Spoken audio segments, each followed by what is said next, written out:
Começa essa edição falando a respeito de soja e principalmente sobre as perdas nas estimativas de produção, um resultado direto do que aconteceu especialmente sobre Rio Grande do Sul, Paraná e sudoeste do estado de Mato Grosso do Sul.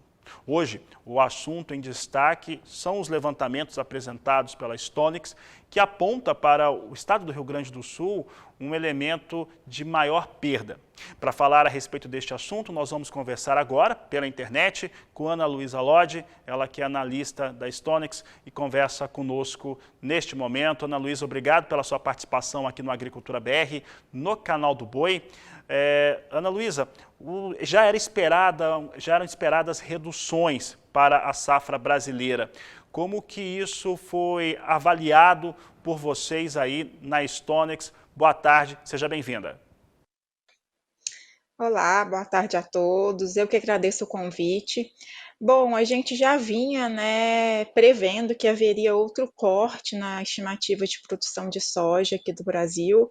No número que a gente divulgou no começo de janeiro, a gente já trouxe um corte significativo aí, com a safra caindo de 145 para 134 milhões de toneladas, e agora no início de fevereiro a gente cortou mais um pouco, caindo agora para 126,5 milhões de toneladas, né? Então, em relação ao potencial inicial, isso daí já é uma queda de quase 13% na safra brasileira, e nesse último mês de janeiro, as chuvas elas ficaram bem escassas e bem irregulares, principalmente no Rio Grande do Sul. O sul, como todo do Brasil, o sul, Mato Grosso do Sul, vem sofrendo com um clima mais seco. A gente está em ano de laninha, né, que realmente é um período aí que geralmente as chuvas ficam mais escassas no sul da América do Sul.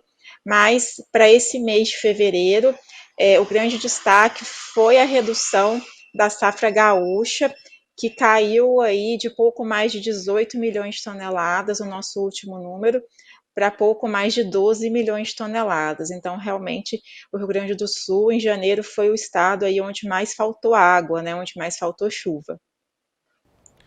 E na apresentação dos dados, nesta quinta-feira, Ana Luísa, realmente o Rio Grande do Sul foi o que mais chamou a atenção. Representa um corte aí nas estimativas de praticamente 10 milhões de toneladas para a oleaginosa. E também trouxe, os números em relação à produtividade menor e uma redução para a expectativa de exportação. Como é que fica essa relação, principalmente de exportação, consumo interno, teve uma ligeira redução? Como é que fica essa oferta muito mais contida frente à demanda, tanto interna quanto externa? Realmente, né? A gente, antes das estimativas de quebra, quando a gente estimava uma safra recorde aí, a gente esperava que as exportações brasileiras fossem ultrapassar aí o nível de 90 milhões de toneladas, né? Tinha esse potencial. Em períodos de quebra de safra, quando a oferta é reduzida, a principal variável de demanda que acaba sofrendo primeiro, né, são as exportações. Então, a gente está com uma expectativa agora de 80 milhões de toneladas para o Brasil, por causa dessa oferta menor, dessa produção menor. Esses 80 milhões de toneladas, se forem confirmados, não será mais um recorde aqui de exportação brasileira de soja. E pelo lado do consumo interno, a gente diminuiu um pouquinho a estimativa de consumo interno de soja, mas a gente ainda manteve maior do que o ano passado, né? Porque, querendo ou não, já tem aí esmagadores comprometidos, né, com entregar farelo e óleo. Querendo ou não, a questão cambial, ela também favorece a exportação dos subprodutos, não só do grão.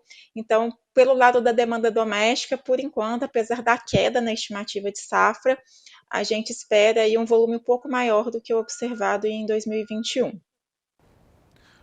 Ana Luísa, quando nós tínhamos ali aquele cenário, no qual, início de safra, uma área ocupada maior, na casa de 40 milhões de hectares, se tinha uma estimativa próxima a 145 milhões de toneladas, se acreditava inclusive no estoque de passagem da safra 21-22 maior do que aqueles que nós costumamos a ver ano a ano, safra a safra no Brasil, que tradicionalmente tem estoques baixos, não fica com tanta soja, pelo menos de maneira oficial aqui no país. Como é que devem ficar esses estoques no Brasil em relação às necessidades internas, principalmente lá pelo mês de janeiro do ano de 2023?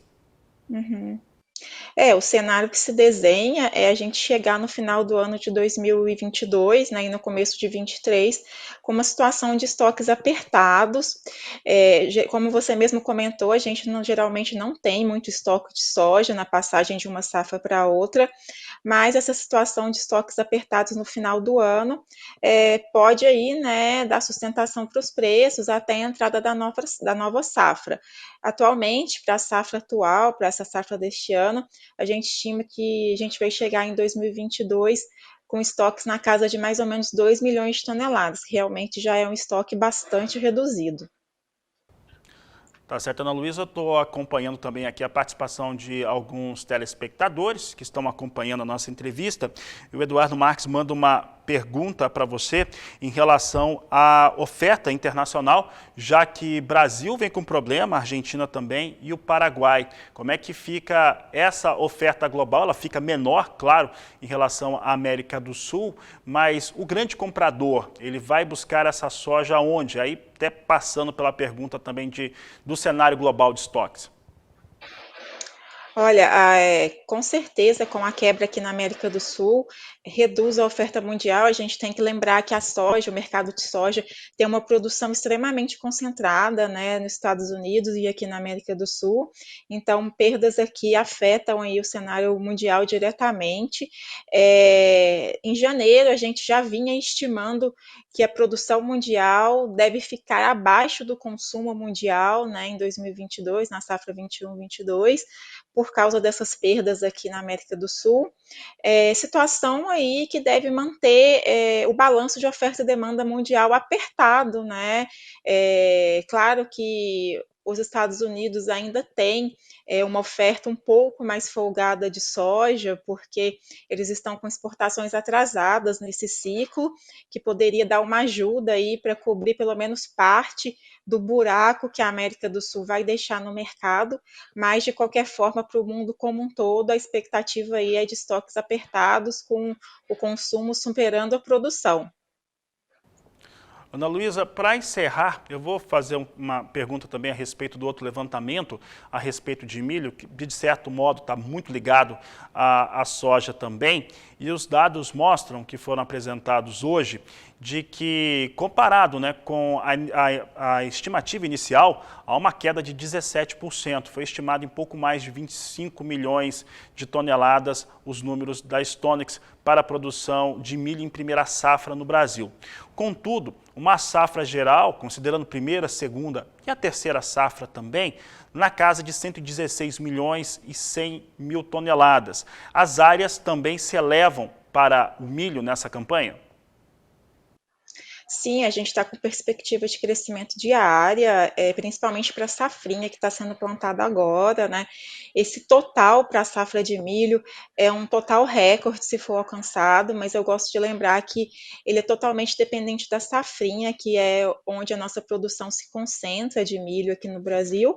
E a safrinha, independentemente de fenômenos climáticos, anos de laninha, de El Ninho, a gente já vê que é um cultivo mais arriscado, né?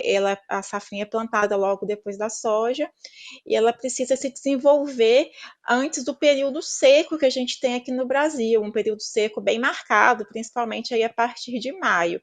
Então tudo vai depender aí dessa safrinha para atingir o nível recorde. Mas a primeira safra, sim, a gente teve uma perda aí mais ou menos de 5 milhões de toneladas de potencial produtivo. E é importante lembrar que o que é produzido na primeira safra, a gente está com uma estimativa agora de 25,3 milhões de toneladas, é o que vai alimentar o mercado doméstico de consumo de milho, juntamente com os estoques de passagem da safra anterior, até a entrada da safrinha no meio do ano, né? Até o começo da colheita da safrinha. Então, é preocupante também, no caso do milho, a situação de seca que afetou as lavouras, principalmente no sul, porque a gente depende aí dessa oferta, né? A gente depende dessa oferta para o consumo doméstico.